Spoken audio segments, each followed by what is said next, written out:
ॐ वक्रतुण्डमहाकाय सूर्यकोटिसमप्रभा निर्विघ्नं कुरु मे देव सर्वकार्येषु सर्वदा सर्वमङ्गलमाङ्गल्ये शिवे सर्वासाधिके शरणे त्र्यम्बके गौरी नारायणि नमोऽस्तुते। ओङ्कारबिन्दुसंयुक्तं नित्यं ध्यायन्ति योगिनो कामदं मोक्षं चैव ओङ्काराय नमो नमः। हर हर महादेव। मित्रों, मैं आचार्य नवीन पंत स्वागत करता हूं आपका अपने इस वीडियो में।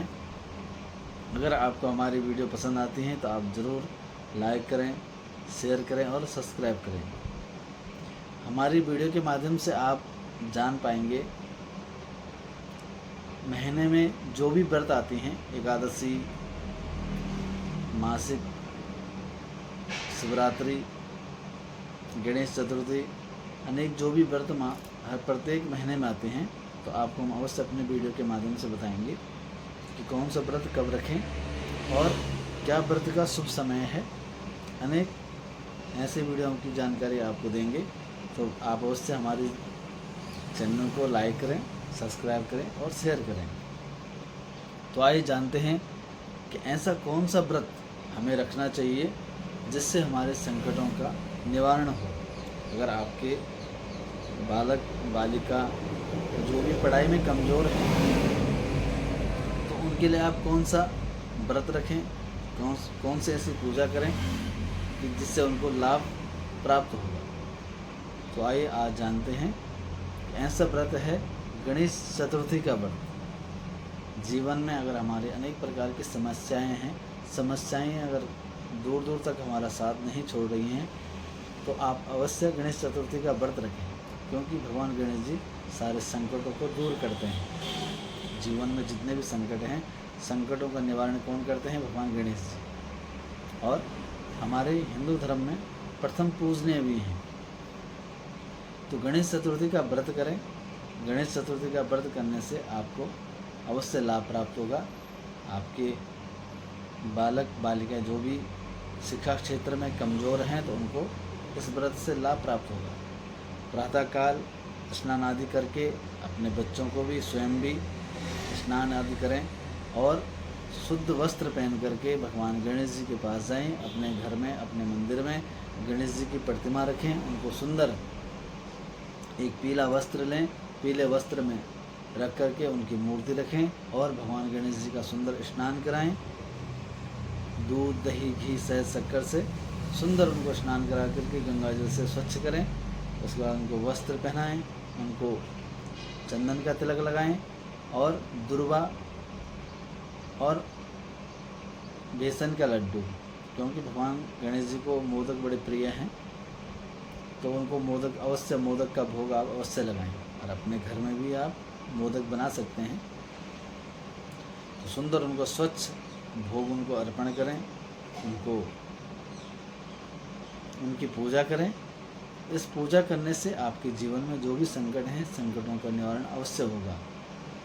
प्रत्येक माह में 2 गणेश चतुर्थी व्रत आती हैं। एक आती है एकदंत गणेश चतुर्थी व्रत और एक आती है विनायक चतुर्थी व्रत। तो एकदंत जो चतुर्थी व्रत आते हैं, तो इसमें जो है ये कृष्ण पक्ष की चतुर्थी तिथि को एकदंत चतुर्थी गणेश चतुर्थी व्रत आती है कृष्ण पक्ष की चतुर्थी में। और विनायक चतुर्थी शुक्ल पक्ष के चतुर्थी तिथि को विनायक चतुर्थी व्रत आती है। तो एकदंत चतुर्थी व्रत में भगवान चंद्रमा का पूजन करना आवश्यक माना गया है, क्योंकि स्वयं भगवान गणेश जी ने ही चंद्रमा को वरदान दिया है कि इस दिन जो भी मेरी पूजा करेगा तो भी आपको अर्घ देगा। जब तक आपको अर्घ ना दे तब तक ये पूजा उसकी पूर्ण नहीं होगी। तो ऐसा क्यों उन्होंने जो है भगवान चंद्रमा को ऐसा आशीर्वाद दिया, तो जानते हैं। एक बार माता पार्वती ने भगवान गणेश जी को अपने मंत्रों द्वारा भगवान गणेश जी को उत्पन्न किया, प्रकट किया।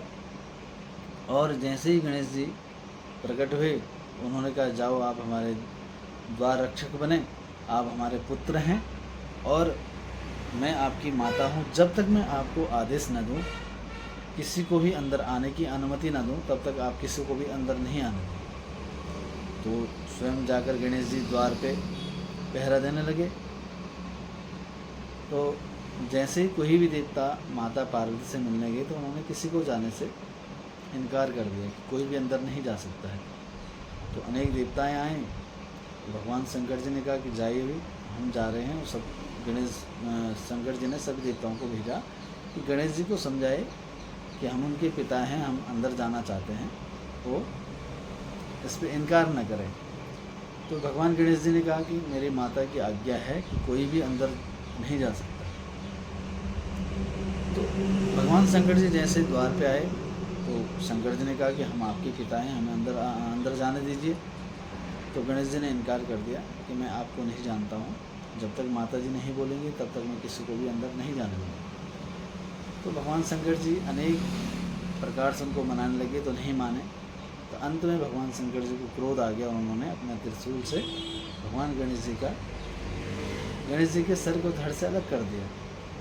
जैसे ही ये बात माता पार्वती को पता चली तो एकदम क्रोध होकर के माँ पार्वती जो है एकदम दरवाजे पे आई और ये देखकर जो क्रोध होने लगी। सभी देवताएं वहाँ से डर के भागने लगे।